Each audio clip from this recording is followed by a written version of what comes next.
Wright Way Wednesday. And you see, I got the shirt and the hat.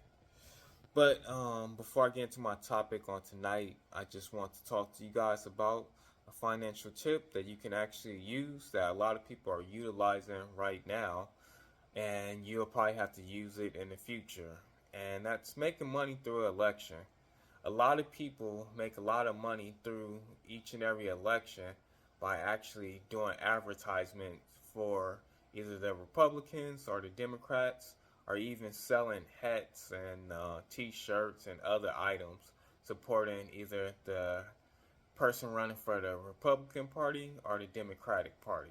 So on the next time we have an election, or we're voting for the presidency or any other election, this may be a vehicle that you can actually use to actually make yourself some more money. And you can actually use both sides of the coin to actually make money on it. You may have some people who are more for the Democrats and more for the Republicans. But all money is green, so if they are supporting any cause and they see your items and they actually like them, then they will actually buy them, and that'll put money in your pockets. Now, a good scripture to look at, and I talked about this a little bit in my subject on last night on Tougher Together Tuesdays, but Matthew's chapter 13, verses 24 to 30 is a good chapter, and some verses to look at in terms of actually letting things actually grow together. This scripture talks about letting good and evil actually grow together, and it lets us know that good and evil has to actually grow with each other. And this makes a lot of sense because if you don't know evil, it's not easy for you to know what is actually good. But when you know something is evil, it lets you know what things are actually good, and vice versa. If you know what things are actually good, then this helps you to know what things are actually evil. And so that's why in the world today, with there being evilness and wickedness out there, this helps us to know what is actually good and what is actually right. And then this also helps us to actually witness to other people to bring them out of their darknesses into God's marvelous light, because then they will see the actual light because they were actually in the dark.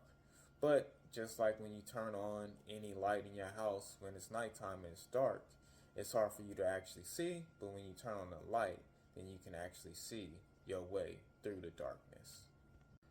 The scripture will also let us know that whoever is in government and in offices in the government, they're going to have to serve not just one type of people, but they're going to have to actually serve all types of people, because we have all types of different people in the United States.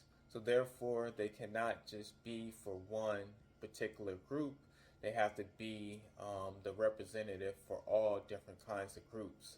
So anybody who sits in those seats, they most likely are not going to be a full person that does the will and the way of the church and what church people actually believe, because they're a representative of not just only the people in the church, but they're the representative for other people who are not actually in the church and are a part of the church. And this is why you see the separation of the church and the government. The scripture also lets us know that we need to actually let people grow, meaning that some people may start out in the wrong direction or not going the right way, but that doesn't mean that they won't actually turn and actually start doing differently.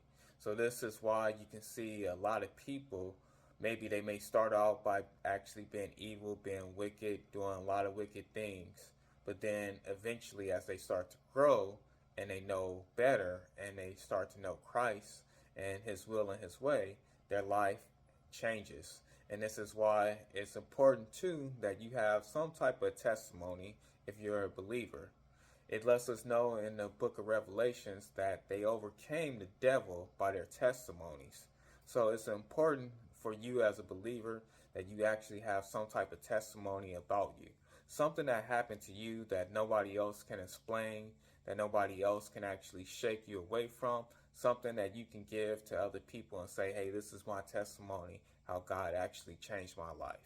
When we look at Paul in the scriptures, because of his testimony, how he used to actually murder Christians and believers, his change is very powerful because he was a person that was actually a murderer of people who actually believe in Jesus. And if you have a great testimony, it makes it easier for people actually to believe in the God that you actually serve. Lastly, I would say that this scripture talks very well about free will. Oftentimes, I may hear people say, well, why did God allow this to happen if God is so good? Or why did God allow that to happen if God is so good? Meaning, you may see people who are good people actually get killed by some people who aren't actually, I wouldn't say that they're not good, but they just get killed by people. Or you may see someone get robbed, or someone get stabbed, or something just evil happens to good actual people. But this lets us know that people actually have a free will. So you have the opportunity to choose God, and you have the opportunity, if you don't want to choose God, to do whatever it is that you actually want to do. So this is not a thing where God is just not trying to intervene and stop evilness from happening. But in the scripture, it lets us know that he lets them actually grow together. And then in the end, he will actually pick out those who are of him and are good, and those who are not of him and are bad, and that they will actually be thrown into the furnace to actually burn. So you gotta look at this and know that with people having the ability to have free will, then this means that things can happen that aren't actually good. But that doesn't mean that God is not still on the throne and that he's still waiting to do great and marvelous things in your life. This just means that he's allowing us to have free will. And whenever people have free will, they have the power to actually do what they want to do. So that means if you want to get up and stand up, you can get up and stand up. If you want to jump, you can jump. If you want to just lay down and do nothing, then you can just lay down and you can actually do nothing. But if you want to move and you want to do things and move to the right way, then you can do that as well. But this has been a Wright Way Wednesday. I will leave a description of this verse so that you can go and read it for yourself. Enjoy your night.